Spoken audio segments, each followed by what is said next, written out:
Always nice to start with a bit of riffing. That was Sweet Lady, which was punned on rather mercilessly in the Bohemian Rhapsody movie because of the lyric, "You call me sweet because I'm some kind of cheese." Interesting concept and analogy. I just want to get something out of the way before we get into this. My eyebrows. My daughter has been telling me that with each successive YouTube video, my eyebrows have been fading away like everything else. But I decided to dye them to give them some emotional impact for this particular video. And now I look like Groucho Marx circa 1950s. So enjoy the comedic and comic eyebrows for the next 3 videos or however long it takes for this nonsense dye to grow out. Now, let's talk about AmpliTube, like we always do, and Brian May's tone, like we often do. One of the things that happens every time I put up a video of any kind, whether it's a performance or just some sort of nerdy facet of this particular way of getting Brian May's tones, is I get lots of videos that ask kind of the same questions. And a lot of them are to do with the way that AmpliTube is sold, because there's just so many different packages. And then there's the whole conundrum of the dichotomy between either ToneX or AmpliTube. Which one should I get? Okay, so let's just get those sort of basics sorted once and for all, and so I can be quite clear about this, that if you think there's any value to any of the sounds that you've seen generated by the videos I've posted on any social media network or otherwise, then get the full version of AmpliTube and get the first level paid tier of ToneX. Why? I use both of them, and if you don't understand the difference between the two, let's just quickly cover that. AmpliTube is called AmpliTube, which is kind of a misnomer. It has modeled amps in it. Those are amps that were created digitally by component modeling. So in other words, they look at all the different bits of the amp and they managed to get that into the computer and interact in a way so it sounds like an amp.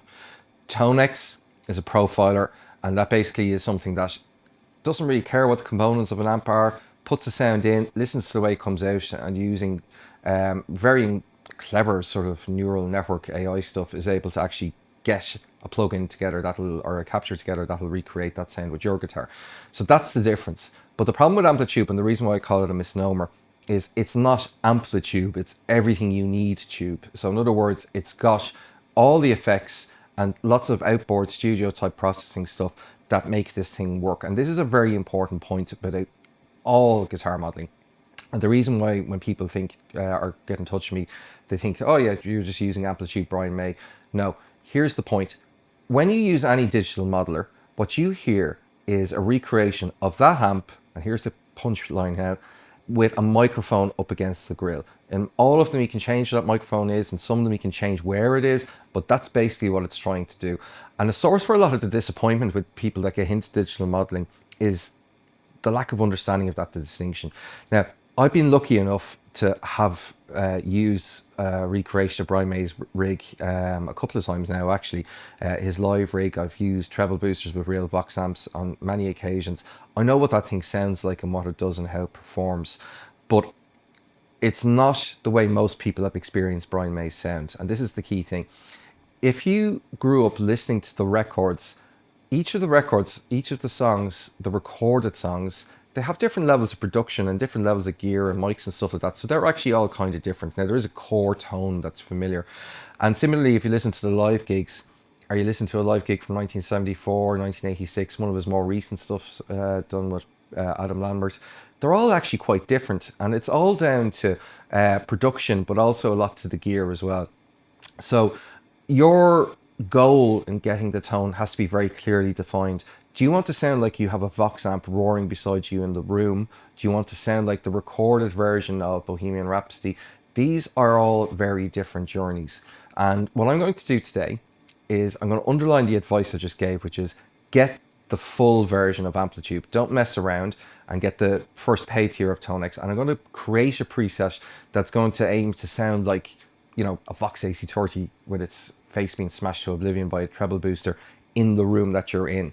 Now, in order to do that, I'm actually making 2 recordings. I don't know if you can see my clever little zoom mic here, but it's capturing what I hear in the room. I'm also recording what's coming out of AmpliTube, and I'm going to take you through everything. I'm going to show you the different pieces of gear that I use, or virtual gear, to get the sound that you've heard at the start of this video. And you'll see that it does require AmpliTube Max to get them. You could argue with ToneX that you could just use the free version, by the way. It just depends on how far you want to get into it.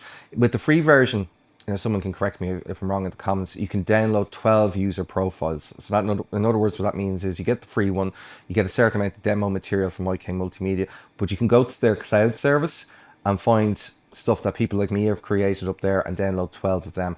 That might be enough for you, but it won't be enough to get the full rent sort of, go of the sound. So if you're looking at your buying journey, it's get an interface that is going to work, and we'll talk about that in a moment. Get AmpliTube, the full version, and then get ToneX, the demo version. And if you get into ToneX, then get the first paid tier. When you pay for the full version of ToneX, you're basically getting loads of extra premium captures that ikmultimedia created in the studio. And let me tell you, having gone through that process, there's a reason why these things cost money. The captures that we're using today are ones that I made in the studio in January 2023. And if you're new to this channel, just to explain all the ToneX content.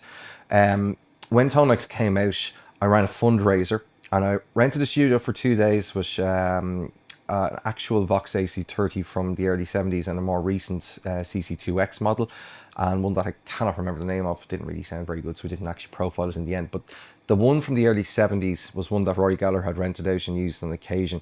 And if you don't already know, Rory Gallagher was the guy that inspired Brian May to get his tone, which was the whole idea of a treble booster knocking the life out of a Vox AC30. So we spent 2 days profiling this amplifier. It was painful work. ToneX is easy enough to work as a capture platform. There's loads of videos about that. What isn't easy is capturing a Vox at full volume. That has lots of challenges, lots of issues with gain staging, and lots of issues with deciding what microphones to use and how and all that type of stuff. Now, in the end, we got one capture in particular that's really cool. I have loads of other ones that are also all up in tone.net, and you can search for my name, not within the app, but if you actually do it on the website, and you can see them all listed there. And that one, that 71 one is what we call it, although it could be from 1970. We're not nerdy enough to know when the thing was built, in and around. But that one just sounded absolutely amazing. And it's the thing that you hear the most when I'm doing Brian May stuff on this channel on social media. So what we're going to do is we're going to create that preset, and I'll show you all the different bits of gear and how they all interact. So let's get started. Okay, I'm over on the computer now, and what we're looking at is one that I have made earlier. But what we'll do, actually, just for the sake of being a cookery show, is we'll just leave these things in place and we'll just play around with them just to see what they all do. A lot of people wonder why I don't use the Brian May pack anymore, and it's just purely because when you have the full version of AmpliTube and ToneX, there's only certain pieces of gear that you still use. So if you look at the start of this train, I have 2 of them. One of which is the Stargate, which is a noise gate, and you can hear straight away that the hiss comes on and off of that. Now, there's sort of a thing to watch with the Stargate, is that if you use too heavy noise reduction on that signal, it just comes very hard to get an authentic sound with the clean tones, and it's only to be used in an emergency, really. I think that level of high-end hysteresis, that hiss, it's probably acceptable in most cases, and if you're using AmpliTube on stage, the frequencies that it inhabit are probably being scooped down out of existence by the sound engineer anyway, so don't worry about it. Brian May doesn't worry about it, and his are far noisier. One important point to say, that I'm not using the virtual treble booster anymore, not that I ever did, and it's purely because it's the one piece of gear I've never really found recreated really well digitally on any of the platforms. Helix does a good job of it, actually, but and also the Fender ToneMaster Pro, but in both cases they went after an old Rangemaster type of sound. And if you know anything about treble boosters, Rangemasters are the ones that Brian used first and Rory used throughout the early part of his career. But it's not the one that you're familiar with in Brian May's sound, and the one that you're more familiar with is probably one that was built by a guy called Pete Cornish. And I've talked about this before, but I'm using a real copy of that sort of 70s to late 80s one that Brian used, and it's made by Yonderbosk, and it'll be linked in the description below if you want to try and get your own version of it.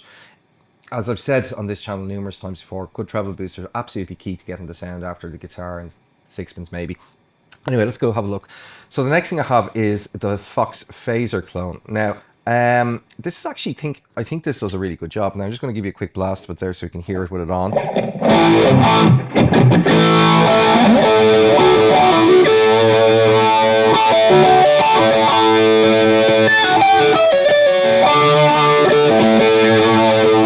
listen to a lot of Brian's 70s live stuff, this thing is on everything. It's on a couple of the recordings as well. I think most famously, probably Don't Stop Me Now. You can probably slow this down a bit and you can hear that sound.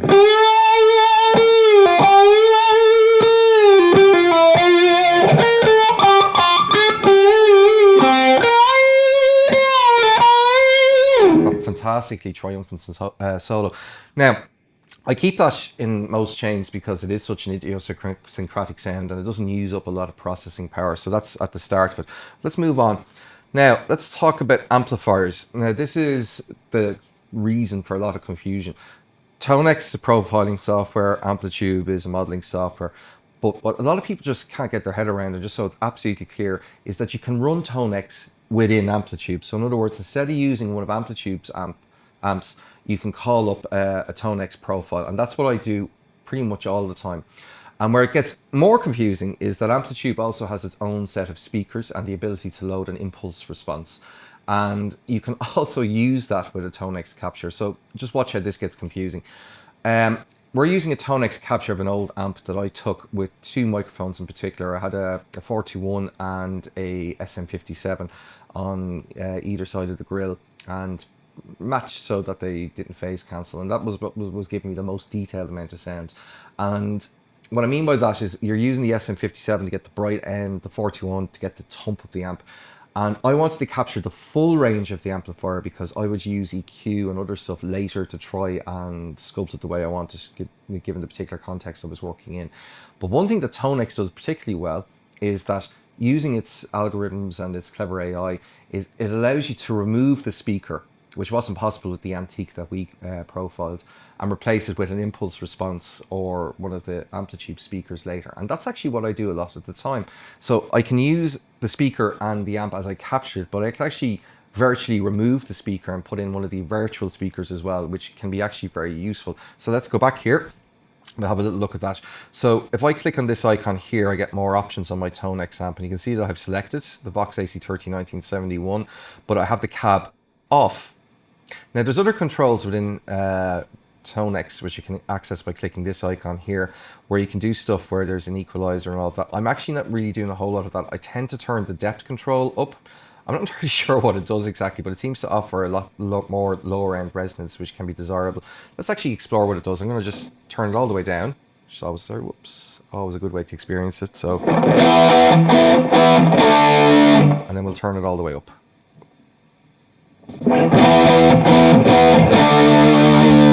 So I'm just getting a lot more richer bass there.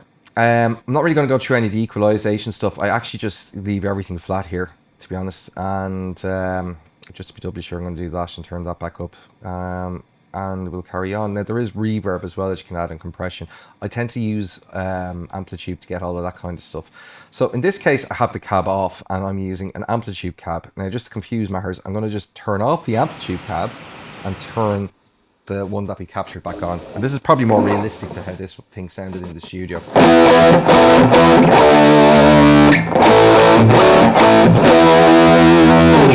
And then I'll turn it off and we'll turn the AmpliTube cab on.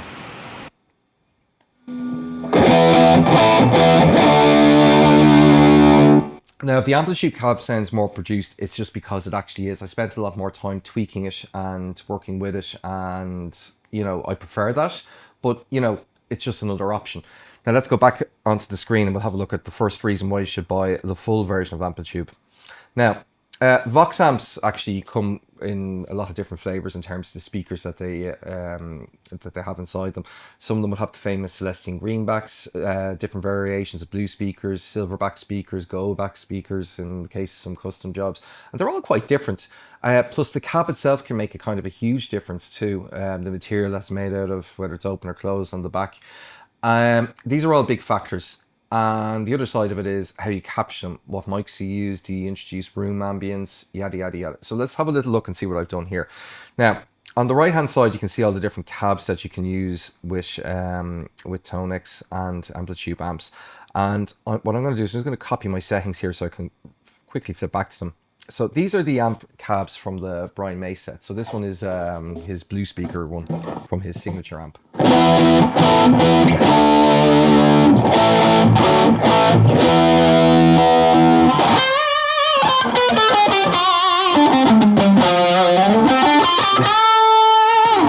sounds great. Now, I'm going to just very quickly just put my original cab back on. I'll just explain, whoops, now, what it was that I did that was different, okay? What I have going on here, I suppose, is I'm using what was the stock cab that came with AmpliTube for its modeled Vox, but I did one thing to it. And what you can do is, if I click this icon here, is I can change the actual speakers that are loaded into that cab. And by default, they use these silver Alnico speakers, but what I'm using is the blue back ones, which are a bit smoother. So just to explain the difference, we'll just put the Alnicos back into the cab. So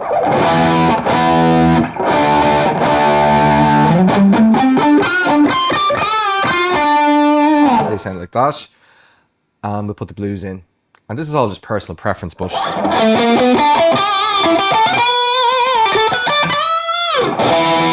I just prefer that sound. Now, I think I just lost something there, so I'll just put that back in.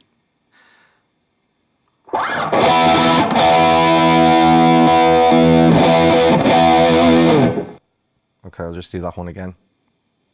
So just to explain what's going on here, I can change the speakers within that cab. So what I will do is I'll just flip them back to the two silverbacks that were there already. And sounds like that's kind of a...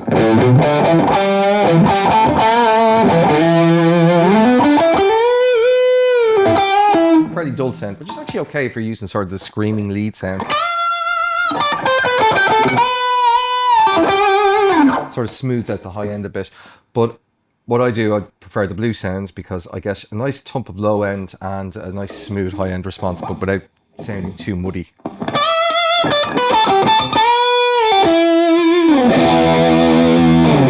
And the cleans are all still bright too.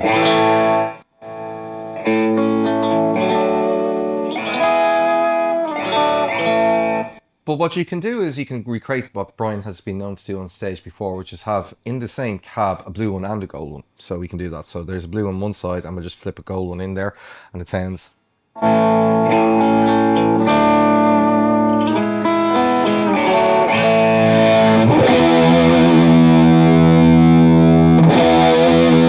very subtle difference, but I think the gold has a slightly brighter sound again, but look, we can figure that one out later.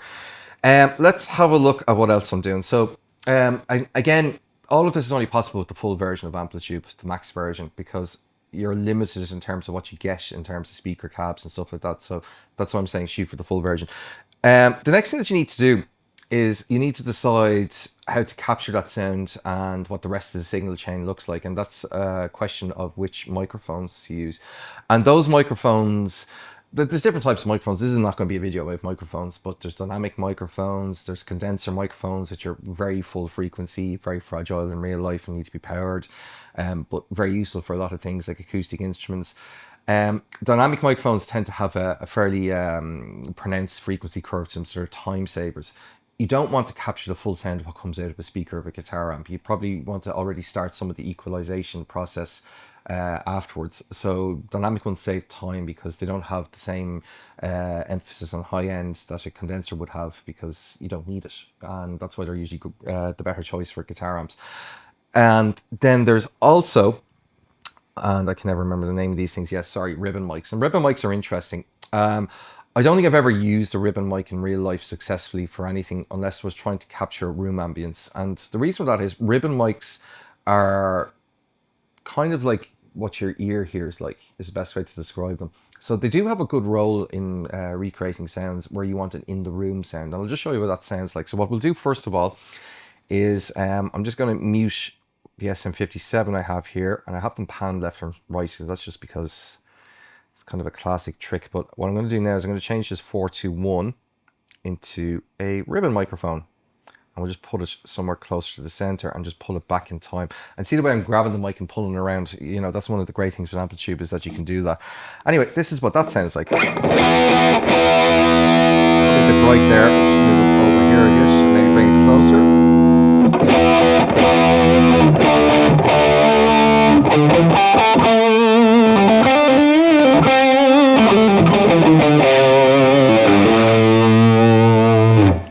And I'd regard that as pretty much what that amp sort of sounds like in the room a bit more, if that makes sense.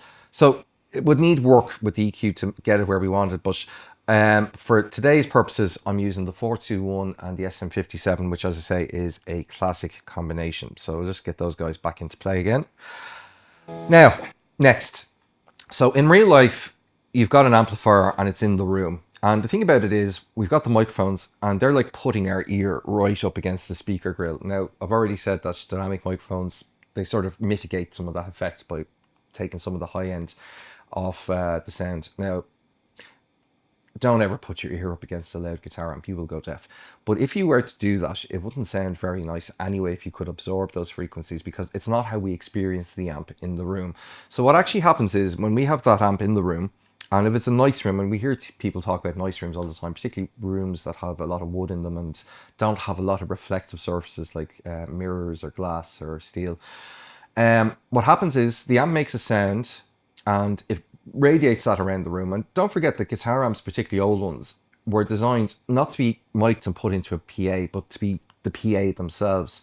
If you actually ever see the Beatles' infamous Shea Stadium gig, the guitars weren't going into the PA. They were relying on their amps to fill the stadium like that. And that's where stacks and things like that come from. Obviously, the benefit, is that bigger amps actually sound really cool anyway to be in the room with, but they were actually just designed to be PA substitutes. And it's kind of funny that we have all of that power on stage now, and what a lot of people are doing is they're putting a microphone on it, getting into the actual PA and taking the amp off stage and having it in another room or something like that, so the stage volume is under control. I think that's just kind of funny. It's just not very efficient, but it's a legitimate sort of way of doing things. But anyway, I'm ranting. We want to simulate that thing in a room, okay? And the simplest way to do that is Reverb. Shock horror. Now, just to say that within AmpliTube and in the cab section, there is a way of adding ambience using this room control. Now, I'm tending not to use that anymore because, well, sometimes I do use it, but like it's sometimes not realistic enough for me for what the sound in the room looks like, and I like to have finer control over reverb. Now, if you get the full version of AmpliTube, they actually had this series of pedals, other than their more famous pedals around ToneX, which were effects pedals that capture some of the effects in AmpliTube. And one of them was called, I think, the X Time, which was a reverb pedal, or X Space, excuse me, X Time is delay. And the X Space pedal is modeled in AmpliTube because it's using algorithms, and it comes with the ToneX Max software. And what I love about it is it has some of the lovely reverbs that you would normally get in the studio plugins. And if you look here for a moment, you see that if I drop down the menu, there's all sorts of stuff here. There's reverb as special effects, there's reverse reverbs, gated reverb, blah, blah, blah. I'm just using room reverb. And to simulate a sort of a small room, I've set the time very low. Color is, actually, I'm going to make the color a little bit brighter just so you can hear it a bit more. You can have modulation on the trail, so just have a little bit of that, and a fairly high mix. So I'm going to turn that off and on. So here's my amp, if you like, in a recording situation, which is just the mic against it. And then we're going to put it into a virtual room.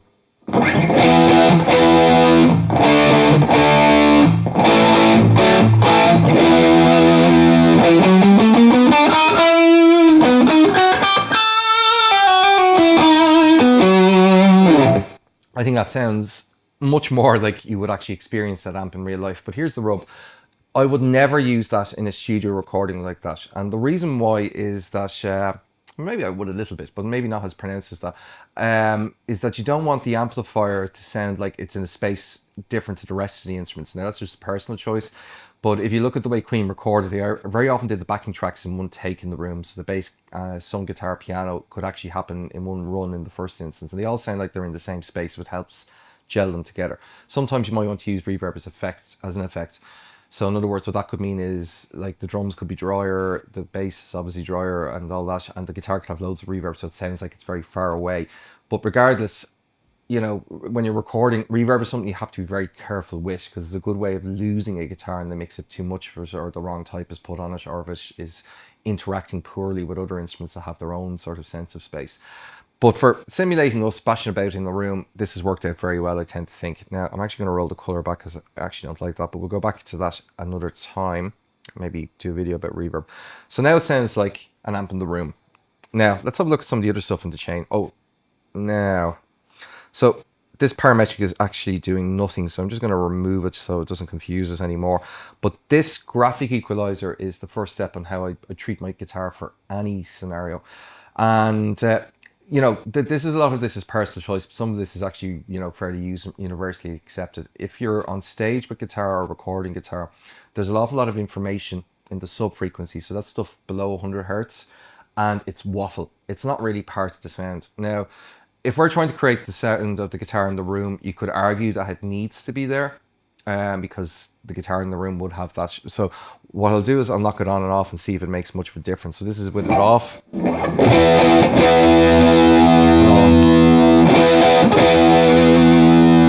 Now, personally, because my speakers are a pair of stereo monitors, I think the guitar is responding better with that information cut out of it. So just to explain what I mean by cut out of it, is you see I have this very rough curve where I've boosted 160 hertz, and that's just because that's where the thump of the guitar usually lives, and I want a bit more of that.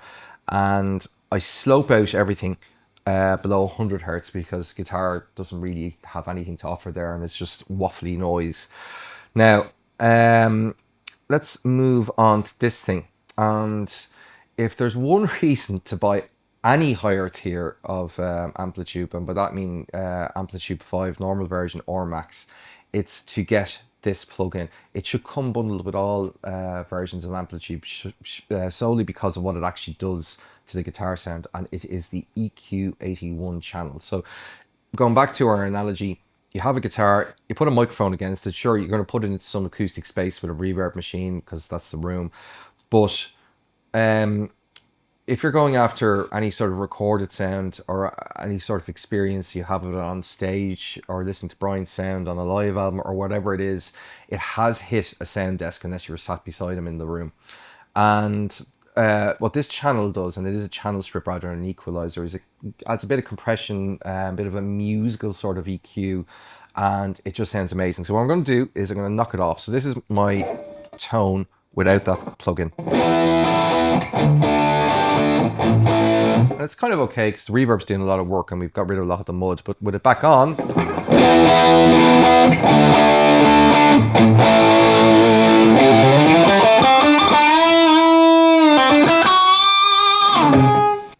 that is an amazing difference. Now, I've done some tweaks, nothing major, to different frequencies, and we'll just have a quick look at those. So when I'm playing at home and I'm playing on stage, there's a huge difference in volume.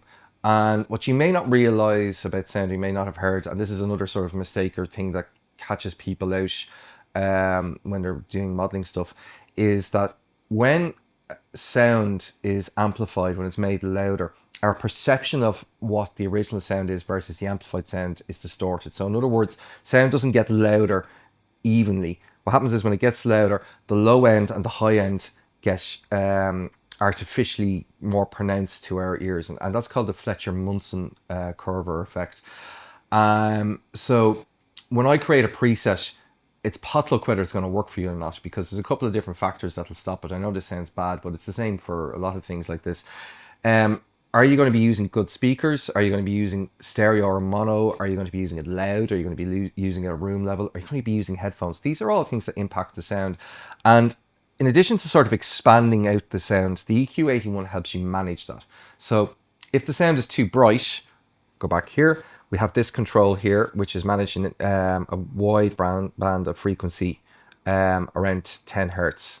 So in other words, I'll just show you what it does. So I'll just turn it all the way down. So that's obviously mud, but if I gradually bring it back in,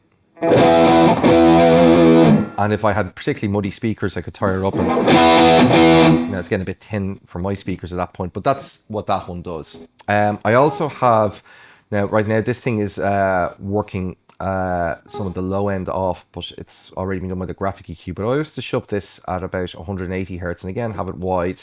I could use this to add a bit of boom to the sound. So I will turn it all the way off. So that doesn't work and it isn't doing anything nice. So we'll just turn it in. So there's at 0. And I could turn it up again.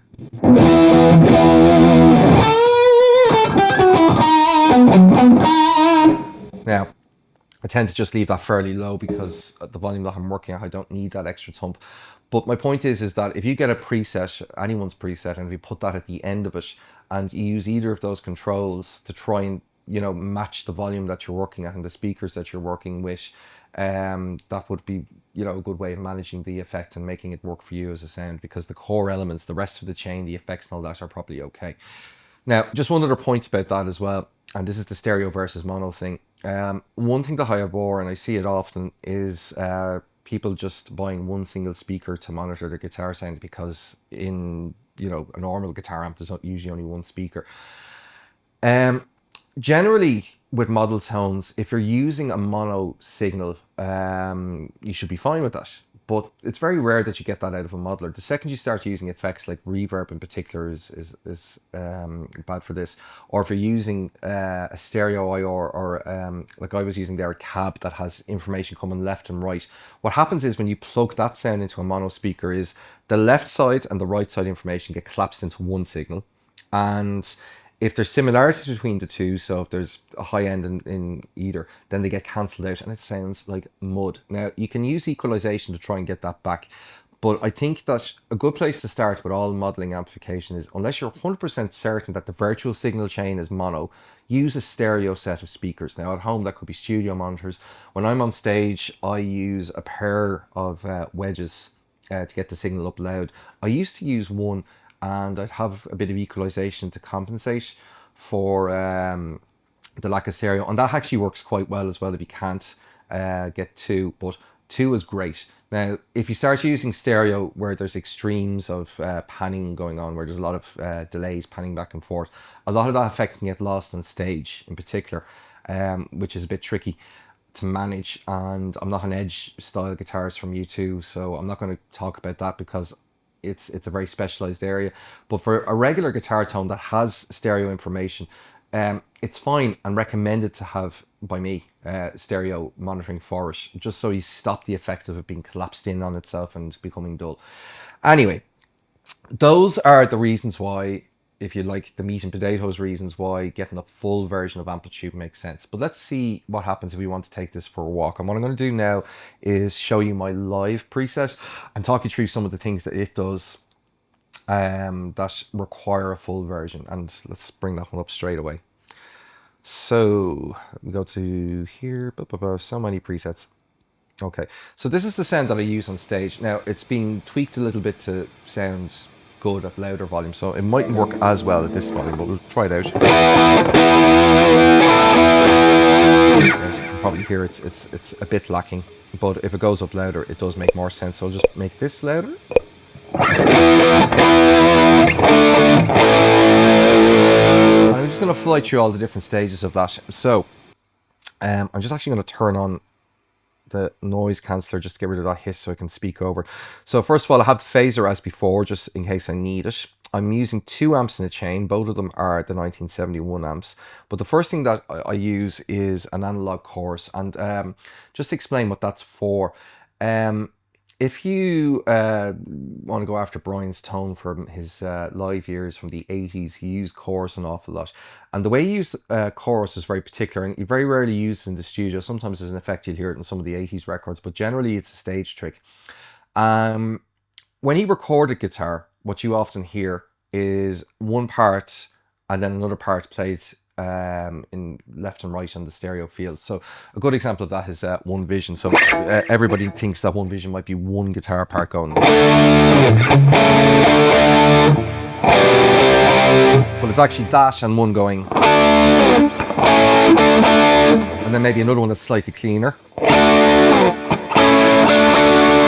and they all stack up and they're all played perfectly in time. And what actually happens is those sort of mass into this guitar army, to quote Jimmy Page. Now, can't do that on stage unless you have a couple of other guitarists, and you could come into other issues by having other guitarists on stage regarding to how close the performances are in terms of the timing, which can be desirable or sometimes not. But if you have 2 amps on stage being fed the same sound and being mic'd in the same way, what actually happens is you get phase cancellation. So in other words, instead of getting double your sound, because they're making the same sound at the same time, occupying the same sonic space, they start to cancel out, and you actually hear the difference of them rather than the summing of them, the addition of them. So what Brian did was he had a chorus pedal on one other amp, and what that chorus pedal is doing, and what chorus really is, it's a type of delay really that's moving in time, so the delay time is changing, okay, causing that swooshing effect. And that's actually a bit like what happens when you have another guitarist play the same part with you at the same time. So one amp is always different to the other, which means they sound bigger together as opposed to cancelling each other out. So it's a bit like a doubler effect is the way he uses it. And that also helps him with his clean tones too, because with a bit of chorus, the cleans sound more musical too. So there's kind of a lot of controversy, if you like, in Brian May circles as to how he actually does that nowadays. So what happens now is he has a stereo setup with 3 amps. So there's a left and right amp getting a stereo chorus that's moving between the two of them, and a dry amp in the middle. And I don't ever anymore try and capture that sound, purely because I don't know how they collapse that into stereo. So they have 3 different sound sources and they want to get that into a left and right situation, and I just gave up trying to figure it out, because what he was doing in the 80s was pretty much fine for me, to be honest, you know. So that's what we go after when we're doing the gigs. Moving along the train, and I've done the same tricks where I've got different sort of speaker cabs set up with different configurations, and the EQs are also in place.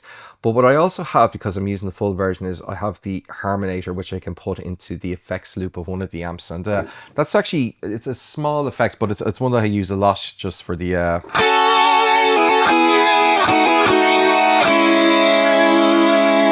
for certain parts and certain songs, and it just sounds great. Now, in addition to that, I also have in my chain these parametric EQs, and they just manage the levels in certain ways.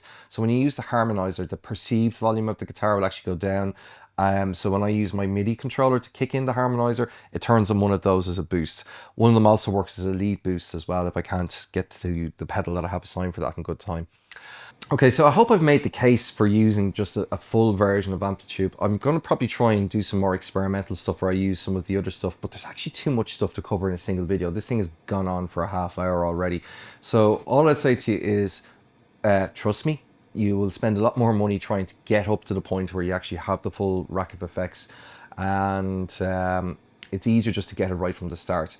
So just in terms of how you buy this, and this is where it gets confusing, AmpliTube Max and ToneX are what we are talking about here. I have talked about interfaces before. I'm still convinced that the XIO, the full version of it, is the best interface for guitar that you can get out there.